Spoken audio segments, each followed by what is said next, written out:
ದೈನಿಕ ಧ್ಯಾನ ಎಂಬ ಪುಸ್ತಕದಿಂದ ಪ್ರಾರಂಭವಾಗ್ತಾ ಇದೆ. ಇದರಲ್ಲಿ ಜನವರಿ 1 ಹಾಗೂ 2ನೇ ತಾರೀಕಿನ ವಿಷಯಗಳನ್ನು ನಾವು ನೋಡುವಾಗ ಆದಿಕಾಂಡ 1ನೇ ಅಧ್ಯಾಯದ 1ನೇ ವಚನದಿಂದ ಪ್ರಾರಂಭವಾಗುವುದನ್ನು ಕಾಣುತ್ತೇವೆ. ಆದಿಕಾಂಡ 1ನೇ ಅಧ್ಯಾಯ 1ರಿಂದ 10 ಹಾಗೂ 1ರಿಂದ 27, 31ನೇವರೆಗೂ ಕೂಡ ನಾವು ಧ್ಯಾನ ಮಾಡಿಕೊಳ್ಳೋಣ.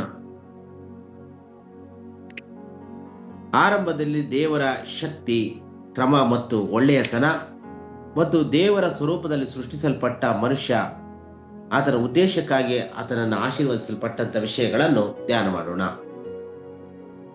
ಪ್ರೀತಿಯುಳ್ಳವರೇ, ಆದಿಯಲ್ಲಿ ದೇವರು ಸೃಷ್ಟಿಯನ್ನ ಮಾಡುವುದನ್ನು ಆದಿಕಾಂಡ 1ನೇ ಅಧ್ಯಾಯದ 1ನೇ ವಚನದಲ್ಲಿ ಕಾಣುತ್ತೇವೆ.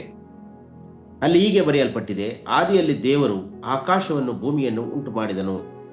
ಭೂಮಿಯು ಕ್ರಮವಿಲ್ಲದೆಯೂ ಬರಿದಾಗಿಯೂ ಇತ್ತು. ಆದಿಸಾಗರದ ಮೇಲೆ ಕತ್ತಲಿತ್ತು. ದೇವರಾತ್ಮನು ಜಲ ಸಮೂಹಗಳಲ್ಲಿ ಚಲಿಸುತ್ತಿತ್ತು ಎಂಬುದಾಗಿ 1ನೇ ವಚನದಲ್ಲಿ. ಆದಿಯಲ್ಲಿ ದೇವರು ಆಕಾಶವನ್ನು ಭೂಮಿಯನ್ನು ಉಂಟು ಮಾಡಿದನು. ಆದಿಯಲ್ಲಿ ಅಂದರೆ ಯಾವಾಗ ಅಂದರೆ ಅದಕ್ಕೆ ಯಾವುದೇ ರೀತಿಯಾದಂತಹ ಒಂದು ನಿಖರವಾದಂಥ ಸಮಯ ಇರುವುದಿಲ್ಲ. ಅದು ಬಹಳ ಬಹಳ ಹಿಂದಿನದು ಎಂಬುದಾಗಿ. ದೇವರು ಆಕಾಶವನ್ನು ಭೂಮಿಯನ್ನು ಬಹಳ ದಿನಗಳಿಂದ ಹಿಂದಿನೇ ಉಂಟು ಮಾಡಿದ್ದಾನೆ ಎಂಬುದಾಗಿ,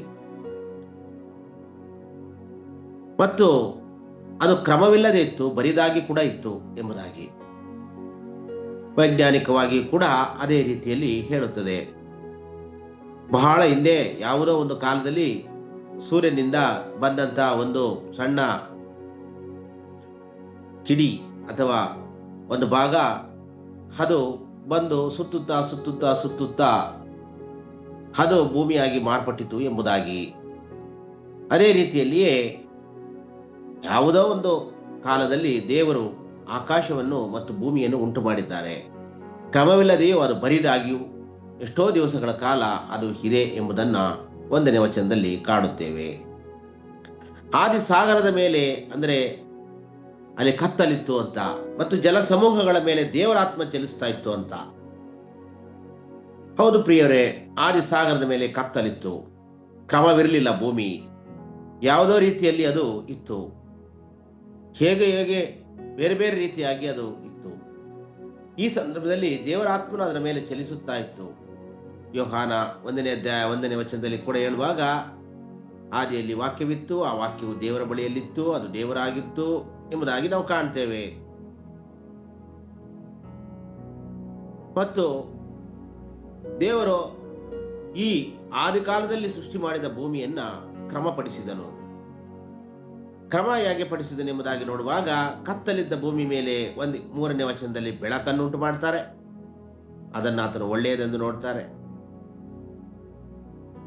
ಮತ್ತೆ ಆ ಭೂಮಿಗೆ ಯಾವಾಗಲೂ ಕತ್ತಲು ಆವರಿಸಿಕೊಂಡಿರ್ತದೆ. 24 ಗಂಟೆಯನ್ನಾಗಿ ಮಾಡಿ ಆ ಗಂಟೆಯಲ್ಲಿ 12 ಗಂಟೆಯನ್ನು ಕತ್ತಲನ್ನಾಗಿಯೂ 12 ಗಂಟೆಯನ್ನ ಬೆಳಕನ್ನಾಗಿಯೂ ಮಾಡುವುದನ್ನ ಕಾಣುತ್ತೇವೆ. ದೇವರಿಗೆ ಹೇಳ್ತಾರೆ, ಬೆಳಕನ್ನು ಕತ್ತಲೆಯನ್ನು ಬೇರೆ ಬೇರೆ ಮಾಡಿದನು ಎಂಬುದಾಗಿ. ಈಗ ಸಾಯಂಕಾಲ ಪ್ರಾತಃ ಕಾಲ ಆಗುವ ಒಂದು ವಿಷಯವನ್ನು ಕೂಡ ಈ ಸಂದರ್ಭದಲ್ಲಿ ದೇವರು ಮಾಡುತ್ತಾನೆಂದು 3ನೇ ವಚನದಲ್ಲಿ ಕಾಣುತ್ತೇವೆ. ಮತ್ತು 6ನೇ ವಚನದಲ್ಲಿ ಜಲ ಸಮೂಹಗಳ ನಡುವೆ ವಿಸ್ತಾರವಾದ ಗುಮ್ಮಟ ಉಂಟಾಗುತ್ತದೆ ಎಂಬುದಾಗಿ. ಇದು ಮೇಲಣ ನೀರು ಕೆಳಗಣ ನೀರು ಅಂದರೆ ಆಕಾಶವನ್ನ ಆತನು ಉಂಟು ಮಾಡಿದನು ಎಂಬುದನ್ನ 6ನೇ ಮತ್ತು 7ನೇ ವಚನದಲ್ಲಿ ಕಾಣ್ತೇವೆ. ವಿಸ್ತಾರವಾದ ಈ ಗುಮ್ಮಟಕ್ಕೆ ದೇವರು ಆಕಾಶ ಅಂತ ಹೆಸರಿಡ್ತಾರೆ. ಇದು ಕೆಳಗಿದ್ದ ನೀರು ಮೇಲಿದ್ದ ನೀರುಗಳನ್ನು ಬೇರೆ ಮಾಡ್ತದೆ. ಅಂದ್ರೆ ಕೆಳಗೆ ಕೂಡ ನೀರಿದೆ, ಇನ್ನು ಭೂಮಿ ಮೇಲೆ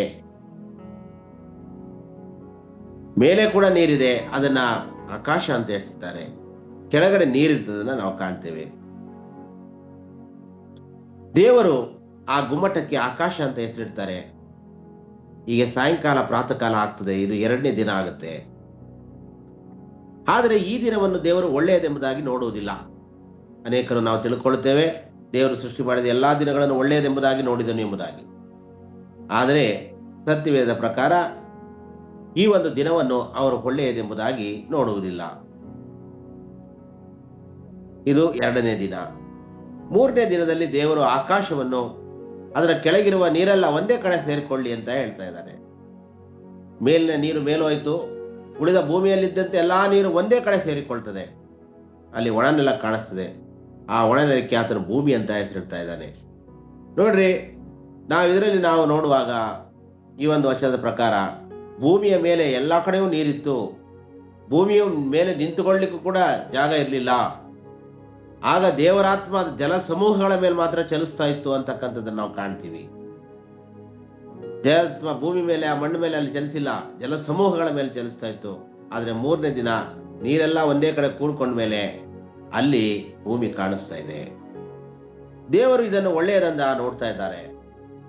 ಮತ್ತೆ ಭೂಮಿ, ಅದೇ ದಿನ ಭೂಮಿ ಒಳ್ಳೆಯದೆಂದು ನೋಡ್ತಾ ಇದ್ದಾರೆ. ತರುವಾಯ ದೇವರು ಭೂಮಿಯ ಹುಲ್ಲನ್ನು, ಬೀಜ ಬಿಡುವ ಕಾಯಿ ಪಲ್ಯ ಗಿಡಗಳನ್ನು ಮತ್ತು ಬೀಜ ಹಣ್ಣು ಮತ್ತು ಎಲ್ಲ ರೀತಿಯಾದಂಥ ಅಲ್ಲಿ ಹುಟ್ಟಲಿ ಅಂತ ಹೇಳುವಾಗ ಅದು ಹುಟ್ಟುತ್ತದೆ. ಭೂಮಿಯ ಹುಲ್ಲು ಬೆಳೆಸ್ತದೆ. ಭೂಮಿಯು ಜಾತಿಯ ಪ್ರಕಾರ ಬೀಜ ಬಿಡುವ ಕಾಯಿ ಪಲ್ಯದ ಗಿಡಗಳು ಉಂಟಾಗ್ತದೆ. ತಮ್ಮ ತಮ್ಮ ಜಾತಿಗನುಸಾರವಾಗಿ ಬೀಜವುಳ್ಳ ಹಣ್ಣಿನ ಮರಗಳು ಕಾಣಿಸ್ತದೆ. ದೇವರು ಅದನ್ನು ಒಳ್ಳೆಯದೆಂದು ನೋಡಿದನು ಎಂಬುದಾಗಿ ನಾವು ನೋಡ್ತಾ ಇದ್ದೇವೆ. 3ನೇ ದಿನದಲ್ಲಿ ಭೂಮಿ ಮತ್ತು ಕಾಯಿ ಪಲ್ಯದ ಗಿಡ, ಒಳ್ಳೆಯ ಗಿಡ, ಬೀಜ ಬಿಡುವ ಗಿಡ ಹೀಗೆ ಉಂಟಾಗುವುದನ್ನು ನಾವು 3ನೇ ದಿನದಲ್ಲಿ ಕಾಣ್ತಾ ಇದ್ದೇವೆ. ಹೀಗೆ ಸಾಯಂಕಾಲ ಪ್ರಾತಃ ಕಾಲ ಆಗಿ 3ನೇ ದಿನ ಮುಗಿಯುತ್ತದೆ. ನಂತರ ದೇವರು ಆಕಾಶದಲ್ಲಿ ಬೆಳಕುಗಳನ್ನು ಉಂಟು ಮಾಡ್ತಾರೆ, ಸೂರ್ಯ, ಚಂದ್ರ, ನಕ್ಷತ್ರಗಳನ್ನ. ಇಲ್ಲಿವರೆಗೆ ಬೆಳಕಿಗಾಗಿ ಯಾವುದೇ ರೀತಿಯಾದಂತಹ ಒಂದು ಇರೋದಿಲ್ಲ. ಆದ್ರೆ ಬೆಳಕಾಗಲಿ ಅಂತ ದೇವರು ಹೇಳಿರ್ತಾರಲ್ವಾ, ಹೇಗೆ ಸಾಧ್ಯ ಎಂಬುದಾಗಿ ಅನೇಕರು ಹೇಳುವುದುಂಟು. ದೇವರೇ ಬೆಳಕು. ದೇವರ ಬೆಳಕಿನಲ್ಲಿ ಅಥವಾ ಮತ್ತೊಂದು ಕಾರ್ಯವನ್ನ ಸೃಷ್ಟಿಸಿ ದೇವರು ಈ 3 ದಿನಗಳ ಕಾಲ ಮಾಡಿ 4ನೇ ದಿನದಲ್ಲಿ ಸೂರ್ಯ, ಚಂದ್ರ, ನಕ್ಷತ್ರಗಳನ್ನ ಆತನು ಉಂಟು ಮಾಡ್ತಾನೆ. ಆತನು ಉಂಟು ಮಾಡಿರಬಹುದು, ಅಥವಾ ಮೊದಲಿದ್ದ ಸೂರ್ಯ ಚಂದ್ರಗಳನ್ನು ಸರಿಯಾದ ರೀತಿಯಲ್ಲಿ ತಿರುಗಿಸಲಿರಬಹುದು. ಅಂದರೆ ಅವು ಇಲ್ಲಿ ನಾವು ನೋಡ್ತೇವೆ, 4ನೆಯ ಒಂದು ದಿನ ಏನ್ ಹೇಳ್ತದೆ, ದೇವರು ಬೆಳಕಾಗುವುದಕ್ಕೆ ಅವುಗಳನ್ನು ಆಕಾಶ ಮಂಡಲದಲ್ಲಿ ದೀಪಗಳಂತೆ ಇರಲಿ ಅಂತ ಅವರು ಹೇಳ್ತಾ ಇದ್ದಾರೆ. ದೇವರು ಹಗಲನ್ನು ಆಳುವುದಕ್ಕೆ ದೊಡ್ಡ ಬೆಳಕು ಅಂದರೆ ಸೂರ್ಯನನ್ನು, ಸಣ್ಣ ಬೆಳಕು ಅಂದರೆ ಚಿಕ್ಕ ಬೆಳಕನ್ನು ಅಂದರೆ ಚಂದ್ರನನ್ನು ಇಡ್ತಾರೆ. ದೊಡ್ಡ ಬೆಳಕುಗಳು ಉಂಟು ಮಾಡಿದನು. ಆತನು ನಕ್ಷತ್ರಗಳನ್ನು ಸಹ ಉಂಟು ಮಾಡಿದನು. ದೇವರು ಬೆಳಕನ್ನು ಆಕಾಶದಲ್ಲಿ, ಭೂಮಿಯ ಮೇಲೆ ಬೆಳಕು ಕೊಡುವುದಕ್ಕೆ, ಹಗಲಿರುಳುಗಳನ್ನು ಆಳುವುದಕ್ಕೂ, ಬೆಳಕನ್ನು ಕತ್ತಲನ್ನು ಬೇರೆ ಬೇರೆ ಮಾಡುವುದಕ್ಕೂ ಅವುಗಳನ್ನು ನೇಮಿಸ್ತಾ ಇದ್ದಾರೆ. ಆತನು ಅದನ್ನು ಒಳ್ಳೆಯದೆಂಬುದಾಗಿ ನೋಡ್ತಾ ಇದ್ದಾರೆ. ದಿನ ಸಂವತ್ಸರಗಳನ್ನ ತಿಳ್ಕೊಳ್ಳಿಕ್ಕೆ, ಕಾಲಜ್ಞಾನಗಳನ್ನ ತಿಳ್ಕೊಳ್ಳಿಕ್ಕೆ ಇವು ಅನುಕೂಲವಾಗ್ತವೆ. ದೇವರು ವರ್ಷ, ಋತು ಮತ್ತು ಪ್ರತಿದಿನದ ಕಾರ್ಯಗಳು ಎಲ್ಲವನ್ನ ನೇಮಿಸಲಿಕ್ಕಾಗಿ, ಎಲ್ಲವನ್ನ ಮಾಡಲಿಕ್ಕೆ ಇವುಗಳನ್ನು ಒಂದು ಗುರುತಾಗಿ ಭೂಮಿಗೆ ಅವು ಇಡುವುದನ್ನು ನಾವು ನೋಡ್ತೇವೆ.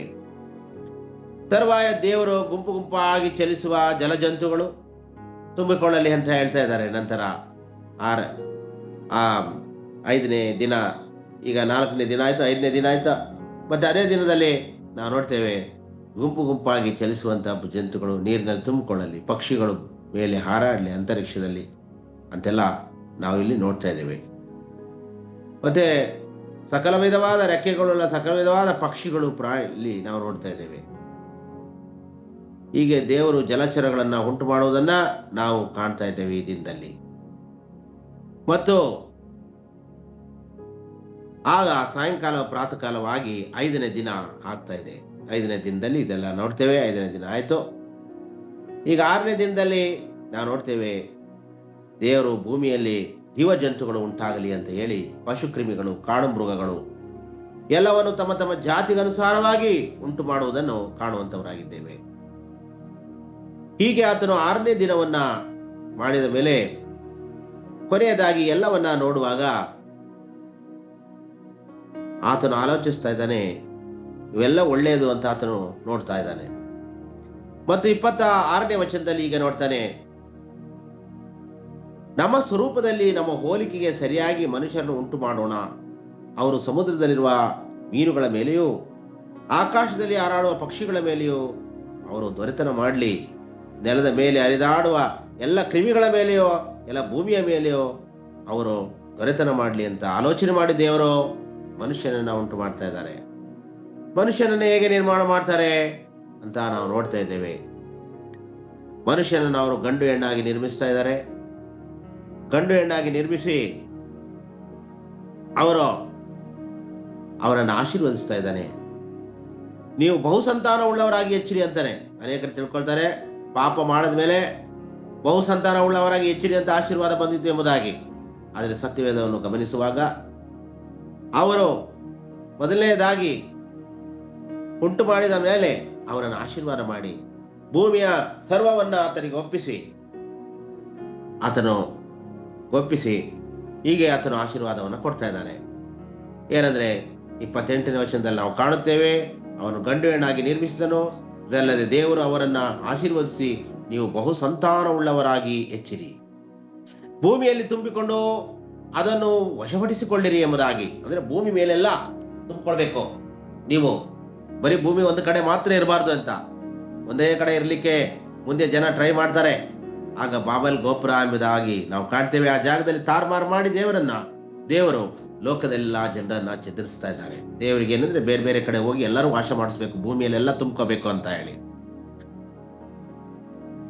ಮತ್ತೆ ನಾವು ನೋಡ್ತೇವೆ ಸಮುದ್ರದ ಮೀನುಗಳ ಮೇಲೆ, ಆಕಾಶದ ಪಕ್ಷಿಗಳ ಮೇಲೆಯೂ, ಭೂಮಿಯಲ್ಲಿನ ಚಲಿಸುವ ಎಲ್ಲಾ ಜೀವಿ ಜಂತುಗಳ ಮೇಲೆಯೂ ದೊರೆತನ ಮಾಡಿ ಎಂಬುದಾಗಿ ಆ ಮಾನವನನ್ನ ನೇಮಿಸುವುದನ್ನು ಕಾಣುತ್ತೇವೆ. ಅದೇ ರೀತಿಯಲ್ಲಿ ಈಗಿನ ಕಾಲದಲ್ಲಿ ಮಾನವನು ಸರ್ವಕ್ಕೂ ಆತನು ಮುಖ್ಯಸ್ಥನಾಗಿ ಎಲ್ಲಾ ಜೀವ ಜಂತುಗಳಿಗೂ ಎಲ್ಲಾ ಒಂದು ಪ್ಲೇಸ್ಗಳಿಗೂ ಎಲ್ಲದರಲ್ಲಿಯೂ ಮಿಗಿಲಾಗಿ ಜ್ಞಾನವಂತನಾಗಿ ಬುದ್ಧಿವಂತನಾಗಿ ಮಾರ್ಪಟ್ಟು ಆತನು ಈ ಭೂಮಿಯಲ್ಲಿರುವಂತಹ ಸರ್ವವನ್ನು ಆಳುವಂಥದ್ದನ್ನ ನಾವು ಕಾಣುವಂತವರಾಗಿದ್ದೇವೆ.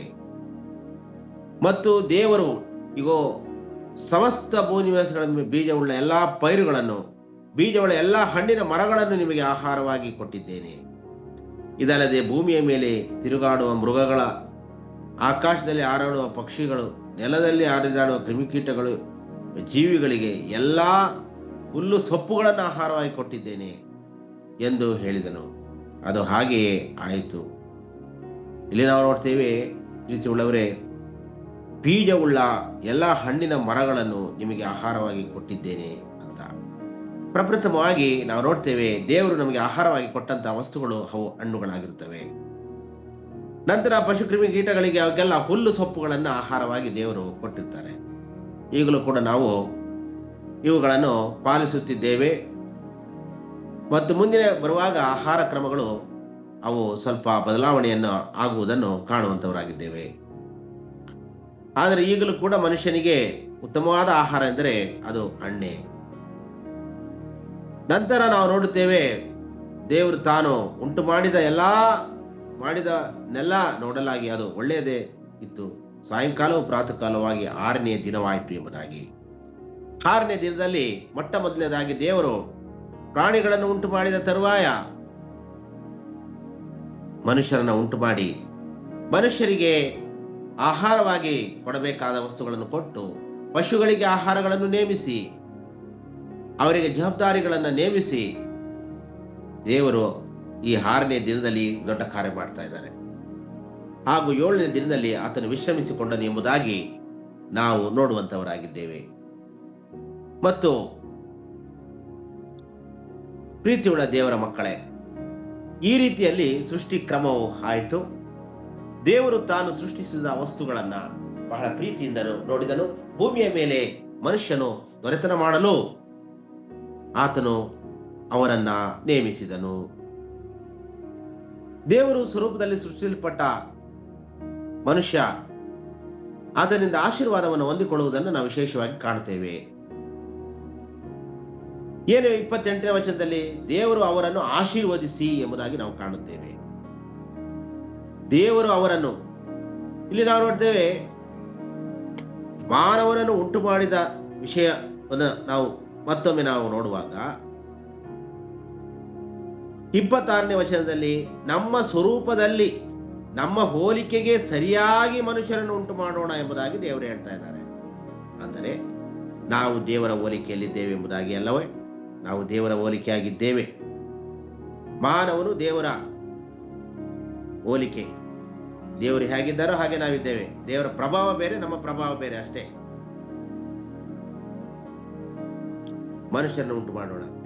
ಮನುಷ್ಯರನ್ನು ಉಂಟು ಮಾಡಿದ್ದು ಸಮುದ್ರದಲ್ಲಿರುವ ಮೀನುಗಳ ಮೇಲೆ, ಪಶುಗಳ ಮೇಲೆ, ನೆಲದ ಮೇಲೆ ಹರಿದಾಡು ಎಲ್ಲಾ ಕ್ರಿಮಿಕೀಟಗಳ ಮೇಲೆಯೂ, ಭೂಮಿಯ ಮೇಲೆ ದೊರೆತನ ಮಾಡಲಿಕ್ಕೆ, ಅದಕ್ಕೆ ದೊರೆ ಎಂಬುದಾಗಿ ದೊರೆತನ ಭೂಮಿಯಲ್ಲಿ ಸರ್ವವನ್ನು. ಹೀಗೆ ದೇವರು ಮನುಷ್ಯರನ್ನು ತನ್ನ ಸ್ವರೂಪದಲ್ಲಿ ಉಂಟು ಮಾಡಿದನು ಎಂಬುದಾಗಿ 27ನೇ ವಚನದಲ್ಲಿ ಮತ್ತೊಮ್ಮೆ ನೋಡುತ್ತೇವೆ. ಮತ್ತೆ ಹೀಗೆ ಹೇಳ್ತಾ ಇದ್ದಾರೆ, ದೇವರ ಸ್ವರೂಪದಲ್ಲಿ ಅವರನ್ನು ಉಂಟು ಮಾಡಿದನು ಎಂಬುದಾಗಿ, ಅವರನ್ನು ಗಂಡು ಹೆಣ್ಣಾಗಿ ನಿರ್ಮಿಸಿದನು ಎಂಬುದಾಗಿ. ಇದಲ್ಲದೆ ದೇವರು ಅವರನ್ನು ಆಶೀರ್ವದಿಸಿ ನೀವು ಬಹು ಸಂತಾನವುಳ್ಳವರಾಗಿ ಹೆಚ್ಚಿರಿ ಎಂಬುದಾಗಿ ಹೇಳ್ತಾ ಇರೋದನ್ನು ನೋಡ್ತೇವೆ. ಅದರಿಂದ ಸಂತಾನ ಭಾಗ್ಯ ಹೆಚ್ಚೋದು, ನಮ್ಮ ಕುಟುಂಬ ಡೆವಲಪ್ಮೆಂಟ್ ಆಗೋದು, ನಮ್ಮ ಕುಟುಂಬದಲ್ಲಿ ಹೆಚ್ಚಿಗೆ ಮಕ್ಕಳಿರೋದು, ಇವೆಲ್ಲ ಒಂದು ಆಶೀರ್ವಾದನೆ. ಆದರೆ ಈಗಿನ ಕಾಲದಲ್ಲಿ ಅದು ಬೇರೆ ಬೇರೆ ರೀತಿಯಲ್ಲಿ ಅದನ್ನು ಅವಲೋಕಿಸ್ತಾ ಇದ್ದಾರೆ. ಆದರೆ ದೇವರ ಪ್ರಕಾರ ನಮ್ಮ ಕುಟುಂಬದಲ್ಲಿ ಹೆಚ್ಚಿನ ಮಕ್ಕಳು, ಹೆಚ್ಚಿನ ಜೀವಿತ, ಹೆಚ್ಚಿನ ಒಂದು ಆಶೀರ್ವಾದ ಅಂತಕ್ಕಂಥದ್ದು. ಮಕ್ಕಳು ಉತ್ತಮವಾಗಿ ಬೆಳೆಯುವಂಥದ್ದು, ಮಕ್ಕಳು ದೇವರ ನಂಬುವಂಥದ್ದು, ಮಕ್ಕಳ ಜೊತೆಗೆ ಸಂತೋಷವಾಗಿರ್ತಕ್ಕಂಥದ್ದು ಕೂಡ ಇನ್ನೂ ಹೆಚ್ಚಿನ ಆಶೀರ್ವಾದವೇ ಸರಿಯಾಗಿದೆ. ಆದ್ರಿಂದ ಕರ್ತನಲ್ಲಿ ಪ್ರೀತಿಯುಳ್ಳ ದೇವರ ಮಕ್ಕಳೇ, ದೇವರು ಮನುಷ್ಯನನ್ನು ಉಂಟು ಮಾಡಿದ ಒಂದು ಉದ್ದೇಶ, ಪ್ರತಿಯೊಬ್ಬನನ್ನು ಒಂದೊಂದು ಉದ್ದೇಶಕ್ಕಾಗಿ ಉಂಟು ಮಾಡಿದನು ಎಂಬುದಾಗಿ ದೇವರ ವಾಕ್ಯದಲ್ಲಿ ನಾವು ಕಾಣುವಂತವರಾಗಿದ್ದೇವೆ. ಆದ್ರಿಂದ ದೇವರ ವಾಕ್ಯದಲ್ಲಿ ಸೃಷ್ಟಿಯ ಸಮಯದಲ್ಲಿ ಮಾನವ ಕುಲಕ್ಕಾಗಿ ದೇವರ ವಿನ್ಯಾಸವನ್ನು ಬಹಿರಂಗಪಡಿಸುತ್ತದೆ. ಉಳಿದ ಸೃಷ್ಟಿಗಳಿಗಿಂತ ಭಿನ್ನವಾಗಿದೆ ಮನುಷ್ಯನ ಸೃಷ್ಟಿ. ಪುರುಷ ಮತ್ತು ಮಹಿಳೆಯರನ್ನು ದೇವರು ಪ್ರತಿರೂಪದಲ್ಲಿ ಸೃಷ್ಟಿಸಲಾಗಿದೆ, ಆಶೀರ್ವದಿಸಲಾಗಿದೆ. ಹೀಗೆ ನಾವು ಕಾಣುವಂತವರಾಗಿದ್ದೇವೆ. ಮತ್ತು ಮನುಷ್ಯನು ದೇವರ ಉದ್ದೇಶವನ್ನು ತಿಳುಕೊಂಡವನಾಗಿ, ತನ್ನ ಹೊಣೆಗಾರಿಕೆಯನ್ನು ಅರಿತುಕೊಂಡವನಾಗಿ ಆತನು ಲೋಕದಲ್ಲಿ ಜೀವಿಸಬೇಕೆಂಬುದಾಗಿ ದೇವರು ಆಶೆ ಪಡುವಂತವರಾಗಿದ್ದಾನೆ. ಒಬ್ಬ ಸುವಾರ್ತಿಕರ ಜೀವನ ಚರಿತ್ರೆ. ಅವರ್ಯಾರೆಂದರೆ ಆಂದ್ರೇಯ. ಇವರು ಕ್ರಿಸ್ತ ಶಕ 1ನೇ ಶತಮಾನದಲ್ಲಿ ಸೇವೆಯನ್ನು ಮಾಡಿದ ಭಕ್ತರಾಗಿರುತ್ತಾರೆ. ಇವರನ್ನು ಸಂತರೆಂಬುದಾಗಿ ಕರೆಯುತ್ತಾರೆ, ಅಪೋಸ್ತಲರೆಂಬುದಾಗಿ ಸಹ ಕರೆಯುತ್ತಾರೆ. 1ನೇ ಶತಮಾನದಲ್ಲಿ ಯೇಸು ಕ್ರಿಸ್ತನ 12 ಜನ ಶಿಷ್ಯರಲ್ಲಿ ಅಥವಾ ಅಪೋಸ್ತಲರಲ್ಲಿ ಒಬ್ಬರಾಗಿದ್ದರು ಇವರು ಸಂತ ಪೇತ್ರ ಇದಾರಲ್ಲ, ಪೇತ್ರ, ನಮಗೆಲ್ಲರಿಗೂ ಪರಿಚಿತರಾಗಿರುವ ಪೇತ್ರ ಇವರ ಸಹೋದರರಾಗಿದ್ದರು. ಗಲಿಲಾಯದಲ್ಲಿ ಇವರು ಮೀನುಗಾರಿಕೆಯನ್ನು ಮಾಡುವಂಥದ್ದು. ಇವರ ಹಳ್ಳಿ ಬೆತ್ಸಾಯಿದಾ ಎಂಬುದಾಗಿ. ಇಲ್ಲಿ ಇವರು ಜನಿಸದ್ದು. ಇವರು ಯೇಸುವಿನಿಂದ ತನ್ನನ್ನು ಹಿಂಬಾಲಿಸಲು ಕರೆಯಲ್ಪಟ್ಟಂತ ಒಬ್ಬ ಮನುಷ್ಯರಾಗಿದ್ದಾರೆ. ಇವರ ವೃತ್ತಿ ಮೊದಲು ಮೀನುಗಾರರಾಗಿ ಕೆಲಸ ಮಾಡುತ್ತಿದ್ದರು. ಮೀನನ್ನು ಹಿಡಿಯುವುದು, ಮೀನನ್ನು ಮಾರುವುದು, ಇದರ ಮೂಲಕವಾಗಿ ಅವರ ಜೀವನ ನಡೆಯುತ್ತಿತ್ತು. ಯೇಸುವನ್ನು ಅವರು ಗುರುತಿಸಿದರು, ಆತನನ್ನು ಮೆಸ್ಸೆಯ ಎಂಬುದಾಗಿ ತಿಳಿದುಕೊಂಡರು. ನಿಜವಾದ ಮೆಸ್ಸೆಯ ಈತನೇ ಎಂಬುದನ್ನು ಅವರು ಅರಿಕೆ ಮಾಡುತ್ತಾ ಆತನನ್ನು ಹಿಂಬಾಲಿಸಿದರು. ಆತನ ವಾಕ್ಯಗಳನ್ನು ಕೇಳಿದರು, ಆತನ ಶಿಷ್ಯರಾಗಲು ಮನಸ್ಸು ಮಾಡಿದರು. ವಿಶೇಷವಾಗಿ ತನ್ನ ಸಹೋದರನಾದ ಪೇತ್ರನನ್ನು ಸಹ ಯೇಸು ಕ್ರಿಸ್ತರಲ್ಲಿ ಬೆಳೆಯಲು ಅವರು ಕರೆತಂದರು ಎಂಬುದಾಗಿ ನಾವು ನೋಡುತ್ತೇವೆ. ಶಿಷ್ಯ ಎಂದು ಆಂದ್ರೇಯ ಅವರನ್ನು ಹೆಚ್ಚಾಗಿ ನೆನಪಿಸಿಕೊಳ್ಳಲಾಗುತ್ತದೆ. ಯೇಸುವಿನ ಪುನರುತ್ಥಾನದ ನಂತರ ಅಂದರೆ ಗ್ರೀಸ್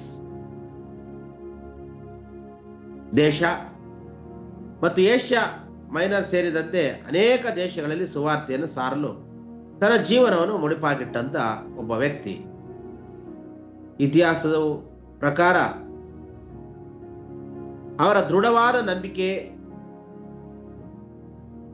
ಅವರು ದೃಢವಾದ ಸೇವೆ, ದೃಢವಾದ ಮನಸ್ಸು, ದೃಢವಾದ ನಂಬಿಕೆಯಿಂದ ಆದ್ರಿಂದ ಈ ಸಂದರ್ಭದಲ್ಲಿ ನಾವು ನೋಡುತ್ತೇವೆ, ಅವರು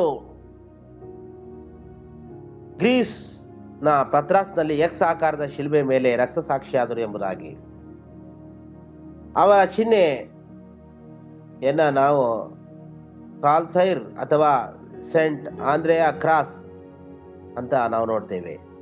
ಇದು ಸ್ಕಾಟ್ಲೆಂಡ್ನ ರಾಷ್ಟ್ರೀಯ ಧ್ವಜದ ಭಾಗ ಕೂಡ.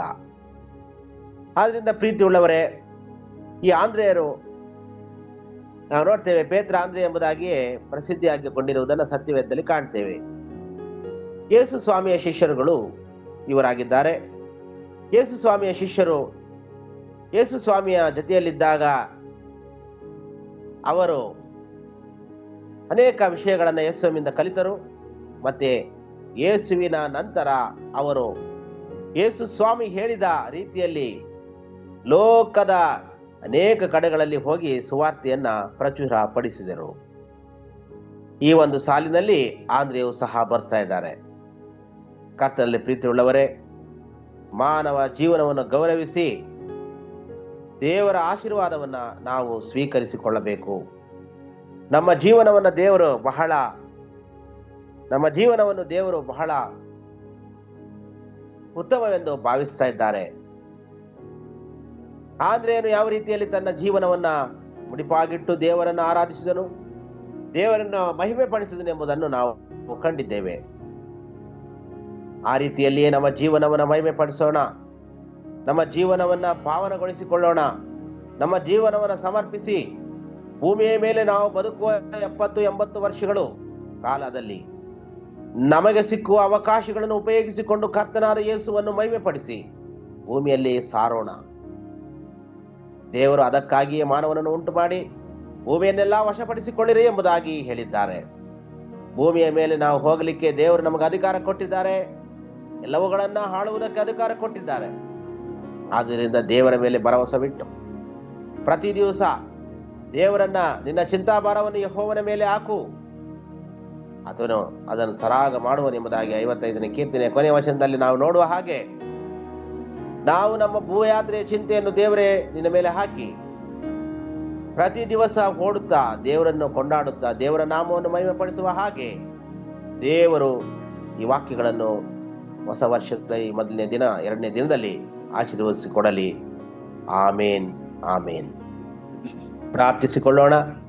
ಸರ್ವಶಕ್ತನಾದ ತಂದೆಯಾದ ದೇವರೇ, ಈ ದಿವಸದ ಮೊದಲನೆಯ ದಿನದ 2ನೇ ದಿನದಲ್ಲಿ ಧ್ಯಾನ ಮಾಡಿದ ಈ ವಚನಗಳನ್ನು ನೀನು ಆಶೀರ್ವಾದ ಮಾಡಿದ್ದಿ. ಇವುಗಳನ್ನು ನಮ್ಮ ಜೀವನದಲ್ಲಿ ಅಳವಡಿಸಿಕೊಳ್ಳುವಂತೆಯೂ ಪ್ರತಿದಿನ ಅಭ್ಯಾಸ ಮಾಡಿ ಅದರಂತೆ ನಡೆಯುವಂತೆಯೂ ಸಹಾಯ ಮಾಡು. ನಮ್ಮ ಮನಸ್ಸಿನಲ್ಲಿರುವಂತಹ ಕಷ್ಟಗಳು, ಮನೆಯಲ್ಲಿರುವ ಕಷ್ಟಗಳು, ಸಭೆಯಲ್ಲಿರುವ ತೊಂದರೆಗಳು, ಸಮಾಜದಲ್ಲಿರುವ ಎಲ್ಲ ತೊಂದರೆಗಳಿಂದ ನಮ್ಮನ್ನು ದೂರ ಮಾಡಿ ಪರಿಶುದ್ಧರಾಗಿ ನಡೆದುಕೊಳ್ಳುವಂತೆ ಸಹಾಯ ಮಾಡು. ಎಲ್ಲ ಸೇವಕರ ಮತ್ತು ಇಲ್ಲಿ ಪಾಲ್ಗೊಂಡಿರುವಂತಹ ಪ್ರತಿಯೊಬ್ಬೊಬ್ಬರ ಜೀವನವನ್ನು ಆಶೀರ್ವದಿಸು, ಅವರ ಮಕ್ಕಳನ್ನು ಆಶೀರ್ವದಿಸು, ಅವರ ಎಲ್ಲ ಕೆಲಸ ಉದ್ಯೋಗ ಎಲ್ಲವನ್ನು ಆಶೀರ್ವದಿಸಿ ಈ ವರ್ಷದಲ್ಲಿ ಸ್ವಾಮಿ ನಾವು ಹೆಚ್ಚಾಗಿ ನಿನ್ನ ಸ್ತೋತ್ರ ಮಾಡಿ ಸ್ತುತಿಸಲಿಕ್ಕೆ ಸಹಾಯ ಮಾಡು. ಜೂಮ್ ಮೀಟಿಂಗ್ನಲ್ಲಿ ಪಾಲ್ಗೊಳ್ಳಬೇಕು, ಅನೇಕರು ಡೈರಿಗಳನ್ನು ಬರೀಬೇಕು, ಆತ್ಮೀಯ ಲಾಭ ಪಡೆದುಕೊಳ್ಳಬೇಕು. ಈ ರೀತಿಯಲ್ಲಿ ಮಾಡಲಿಕ್ಕೆ ಸಹಾಯ ಮಾಡು. ಎಲ್ಲರಿಗೂ ನೀನು ಒಂದು ಹುಮ್ಮಸ್ಸನ್ನು ಕೊಡು, ಆಶೀರ್ವಾದ ಮಾಡು. ನಿನ್ನ ಮಕ್ಕಳು ನಾವಲ್ಲವೋ, ಆಶೀರ್ವಾದ ಮಾಡು. ಯೇಸುವಿನ ಹೆಸರಲ್ಲಿ ಕೇಳುತ್ತೇವೆ ನಮ್ಮ ತಂದೆಯೇ. ಆಮೇನ್, ಆಮೇನ್.